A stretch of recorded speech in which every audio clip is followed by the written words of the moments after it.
Continuando con nuestros videos acerca de química orgánica, de su reactividad, de cómo identificar los compuestos, de cómo obtener de cierta manera ciertos productos con más alto rendimiento. Hoy llegamos a un tema muy específico y es el uso de los grupos protectores en síntesis química. Entonces les voy a presentar eh, algunas de las protecciones que se usan en los principales grupos funcionales, todo basado en este libro de grupos protectores, ¿sí? Y pues algunos ejemplos que nos van a ayudar a tener un poco más de imaginación al momento de usarlos en nuestras reacciones. Entonces, el primero y el más común, ¿cierto? Es cómo proteger un grupo hidroxilo, ¿sí? Ahora, primero, ¿por qué debo proteger un grupo funcional en una reacción? Porque resulta que quiero hacer una transformación en otra parte de la molécula y ese grupo específico se me va a transformar también. Entonces yo lo quiero ocultar en un momento, ¿cierto? Para que cambie su reactividad. Yo aquí tengo un alcohol con un hidrógeno eh, ácido, no mucho, pero sí. Y entonces yo realmente lo que hago es convertirlo, en este caso, en un éter metílico, ¿cierto? Que ya no va a ser afectado por bases, probablemente no se va a deshidratar, si no se va a oxidar. Entonces en ese caso estoy escondiéndolo. Y luego cuando termine la reacción, vuelvo y lo libero y puedo seguir haciendo transformaciones. Entonces uno de los primeros protecciones es cómo protejo los alcoholes o los grupos hidroxilo con metil éter. Un ejemplo particular es en este caso, aquí tenemos esta cetona cíclica altamente funcionalizada, ¿sí? Y en presencia de metil sulfóxido, metilformamida, óxido de bario, hidróxido de bario, a temperatura ambiente por 18 horas, con un muy buen rendimiento del 88%, ¿sí? Protejo ese alcohol como un metoxi, ¿sí? ¿Eso qué significa? Que yo puedo hacer transformaciones sobre este grupo ahora, ¿cierto? Sobre este grupo ahora, y no me va a afectar la presencia ni se me va a transformar el grupo hidroxilo. Ahora, otro ejemplo aquí es la protección de estos dos grupos hidroxilo con diazometano, ¿sí? En dietiléter, sílica gel con un rendimiento muy alto del 83%. Entonces, en ese sentido, luego puedo seguir haciendo transformaciones. Aquí, más adelante vamos a ver que esto también es una protección de una acetona como un dietiolano. Entonces, cuando yo tengo varios grupos funcionales en una molécula, pues tengo que tener unas estrategias sintéticas que me permitan ir escondiéndolos y ir apareciendo para que no me afecten el producto final. Y aquí tenemos otro caso, ¿sí? Este caso es mucho más curioso y es que tenemos aquí una molécula simétrica, ¿cierto? Si la partimos por acá es igual a uno o al otro plano, pero en estas condiciones, ¿sí? Con diazometano en cloruro de estaño, acetonitilo y dietiléter en 75% la monoprotección de uno de ellos dos, no más, ¿sí? Eso es supremamente importante. ¿Por qué? Porque luego yo puedo hacer transformaciones por acá, ¿cierto? Sin tener el problema de haberlos protegido los dos porque son químicamente muy parecidos, ¿sí? Este es un ejemplo específico de lo importante que es poder proteger un grupo por encima de otro. En los primeros tenemos cómo los protegíamos con otros grupos funcionales y aquí cómo podemos proteger un grupo hidroxilo como metil éter en presencia de otro que prácticamente es igual, pero bajo estas condiciones pues se logró.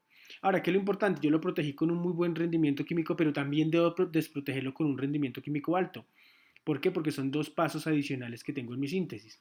Entonces, es bien conocido que estas condiciones con tebromuro de boro y diclorometano producen altos rendimientos en la desprotección de ese grupo. O sea, vuelvo esta reacción de aquí para acá. ¿Listo? Es importante saber que también los productos deben ser fácilmente purificables y no deben complicar pues, el proceso de síntesis. Ahora, ¿cómo puedo proteger mi grupo hidroxilo ya no como un metiléter, sino como un metoximetiléter que se conoce como MOM? ¿Sí? Entonces, ¿cómo puedo convertir este grupo hidroxilo en esta estructura? ¿Sí? Entonces, aquí tenemos algunos casos. Estos casos también nos sirven para poder proteger selectivamente uno de, de dos OHs o dos grupos hidroxilos presentes en una molécula. Entonces es convirtiéndolo en su ortoéster, ¿cierto? Que es esta estructura que tenemos acá. Y posteriormente se hace una reducción y queda protegido, ¿sí? Uno de los grupos OH, ¿sí? En algunos casos Algunos autores dicen que queda protegido el que está menos impedido en la molécula. ¿Sí? En este caso quedó este grupo H protegido y este grupo desprotegido. ¿Sí? El rendimiento de acá pues suele ser del 96%. Imagino que este 10% es algunos ensayos que hicieron donde no había un impedimento estérico en alguno de los OH. Aquí tenemos otro ejemplo clarísimo, donde tenemos un alcohol simétrico, ¿sí? Obtenemos el ortoéster correspondiente y luego hacemos una reducción a menos 78 grados y solo queda protegido uno de los OH, lo que quiere decir que yo puedo hacer transformaciones químicas con el otro, siendo que era simétrico, ¿sí? Esto es una gran importancia de los grupos protectores. No solamente los protejo en presencia de otros grupos funcionales, favoreciendo su reactividad química, sino con dos grupos químicos equivalentes, como son en este caso, me aprovecho de la hidrólisis de la reducción de su ortoéster para obtener uno de los dos OH protegidos. Este se puede desproteger con ácido clorhídrico y metanol a condiciones muy suaves, 62 grados por 15 minutos, o un poquito más de concentración del ácido clorhídrico, un isopropanol, y sin calentar produce un rendimiento del 65%.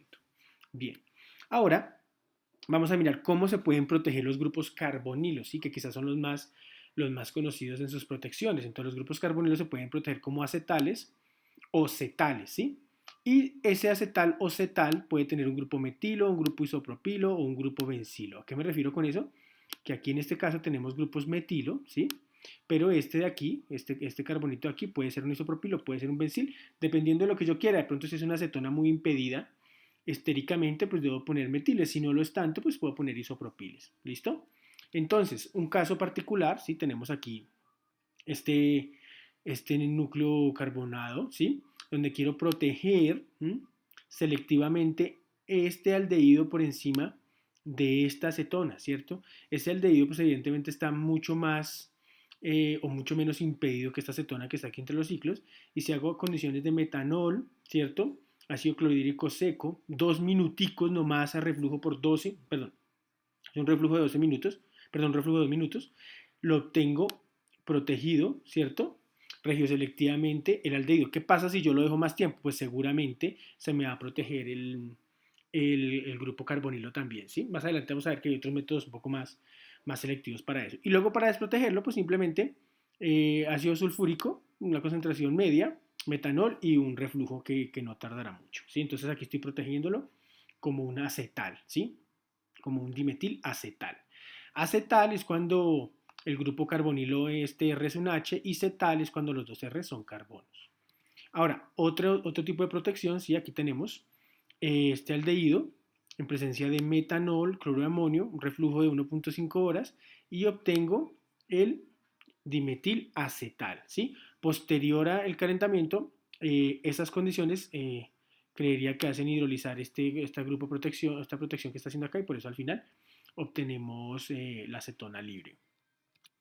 Otro ejemplo de ellos, ¿cierto? Tengo dos cetonas, en este caso, pero químicamente uno podría decir, no, pues dos cetonas van a reaccionar igual, pero realmente tiene un ambiente químico diferente al otro. Este de aquí tiene un ambiente químico un poco más complejo. Aquí hay un CH3 que puede impedir el ataque de los nucleófilos. Este anillo es más pequeño, lo que hace que esta cadena quizás esté más cerca. Y aquí tenemos una cetona donde en las posiciones alfa no tiene sustituyentes, solamente hidrógenos, y está en el extremo del anillo, lo que probablemente hace que el ataque por parte del grupo protector sea pues mucho más eficiente, y por eso se protege selectivamente la acetona menos impedida en presencia de otra acetona un poco más impedida en yodo y metanol, y da un rendimiento del 90%. Entonces esto es importante. Un grupo protector no solamente puede hacerse en presencia de otros grupos funcionales también.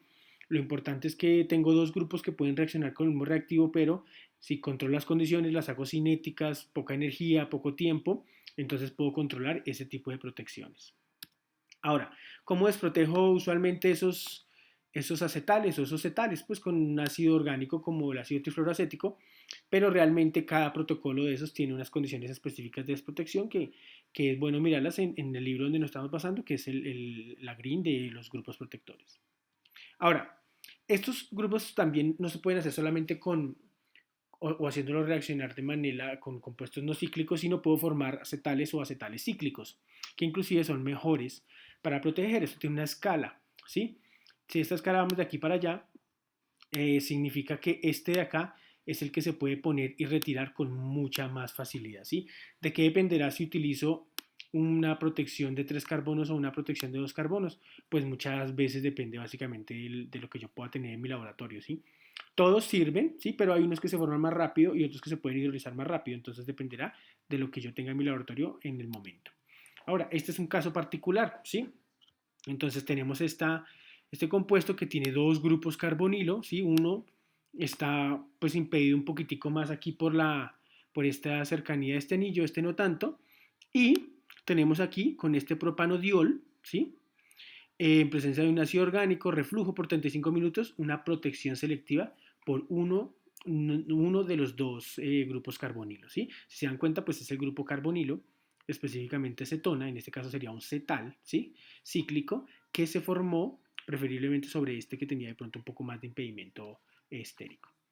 Bien, ¿cómo se puede proteger estos cetales cíclicos? Con ácidos acuosos, como les decía en este caso. En el pasado se podía con ácido trifluoracético, aquí con ácidos acuosos. Es importante, si tengo compuestos o carbonos quirales, pues mantener las concentraciones estables, no calentar mucho porque se me pueden racemizar. Ahora, estos grupos carbonilo eh, se pueden proteger también como de ditiolanos. Entonces, ¿qué es un ditiolano? Es la reacción de un compuesto carbonílico tipo aldehído o tipo cetona con un ditiol, ¿cierto? En este caso formando este ditiolano. Lo importante de este tipo de reacciones es que los ditiolanos, si se mantienen con condiciones suaves de reacción, reaccionan regioselectivamente protegiendo los aldehídos, ¿sí? Por encima de las cetonas.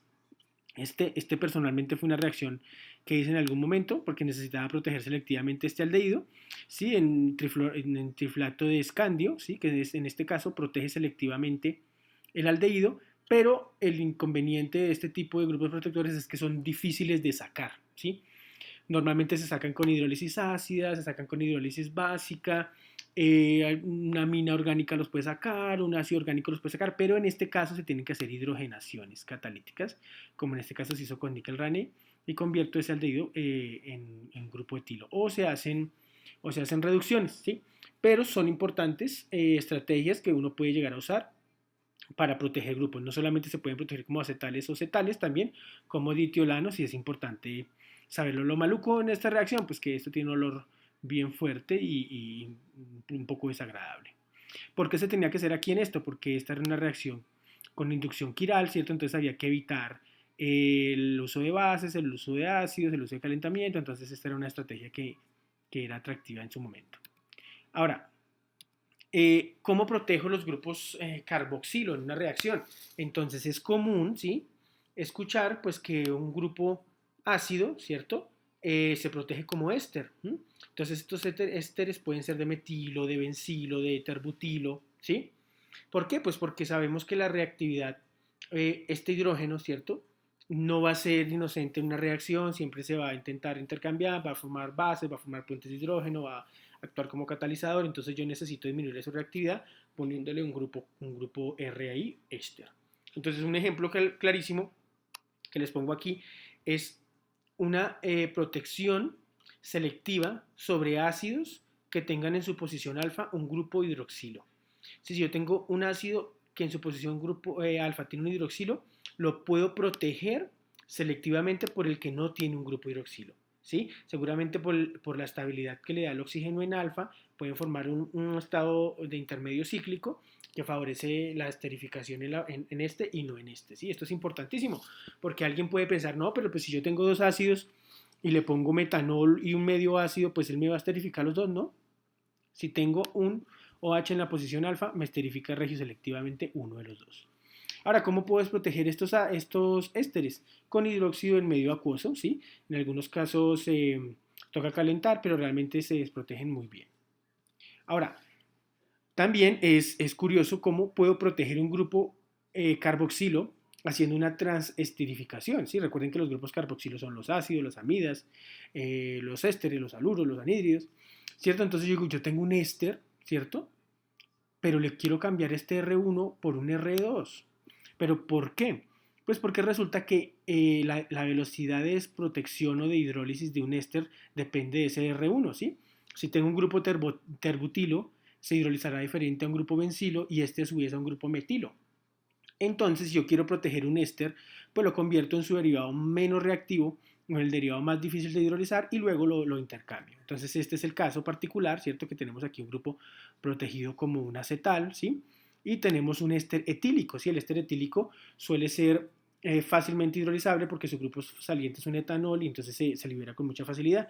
Entonces yo lo convierto en su éster metílico, ¿sí? Que tiene unas condiciones diferentes de hidrólisis y entonces lo protejo para las condiciones específicas en las que quiero trabajar. Luego, cuando ya haya trabajado esas condiciones, pues lo puedo convertir otra vez en mi éster etílico. Es importante los últimos avances que han existido y es que la desprotección de este tipo de ésteres se va mediada por enzimas, ¿sí? Hay enzimas que son selectivas a desprotección de un carbono, de dos carbonos, de 7 carbonos, de bencilos. Sí, entonces eso es una ventaja sintética. Si yo pongo una enzima que es selectiva por hidrólisis de grupo metilo, entonces siempre puedo mantener esa molécula así y al final me aprovecho de esa selectividad de algunas enzimas. Este es un caso específico. Tengo este éster de metilo y se sabe que esta lipasa, ¿cierto? A un pH de 7 a 37 grados centígrados me hidroliza uno de los ésteres selectivamente por encima del otro, ¿sí? Esto es una ventaja enorme. Bueno, ¿qué desventaja tiene? Porque todo en su vida tiene una desventaja. Es que pues las enzimas son complicadas de obtener, son costosas, hay que mantenerlas en unas condiciones específicas, pero bueno, hay una herramienta para hacerlo. Ahora, ¿cómo protejo un grupo amino? Sí, los grupos amino son muy famosos pues, por el enlace peptídico que pueden formar y lo que se utiliza pues con mucho interés últimamente pues es la síntesis peptídica, ¿no?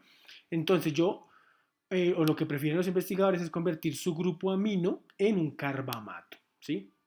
Entonces, ¿por qué? Pues porque el grupo amino es nucleófilo, es una base, puede reaccionar fácilmente en un medio de reacción, pero si yo lo convierto en su correspondiente carbamato, ya no es nucleófilo, ya no es base, ¿cierto? Entonces lo estoy escondiendo. La manera más específica de hacerlo, más barata quizás, es utilizando cloroformiato de etilo en medio de una base normal. Formo el carbamato y ya lo puedo tener ahí escondido durante el tiempo que yo necesite.